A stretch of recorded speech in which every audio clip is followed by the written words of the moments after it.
elektiroonii harkisuu eenyutu irra qaba jechuudha ziinkirra kopparii kanaatu irra qaba jechuudha. Saniifuu akkam jaansisan hey zinc jaan give me some of your electron jaan.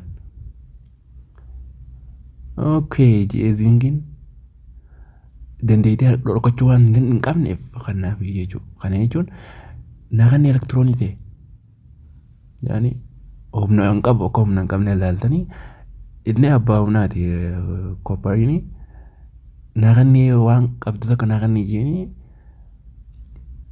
dandeettii dhorkachuu waan hin qabneef zinkii okay jeeni tolee jeeni akkasii kanaaf jechuudha. Soobaa sanirraa elektirooniin asirraa baate deemtee elektirooniin kun akkuma agartan asii lakkatti deemtee kopparii dhufti jechuudha. Kopparii asitti immoo dissociation ta'e asitti amma reakshinii kana keessatti warri wanni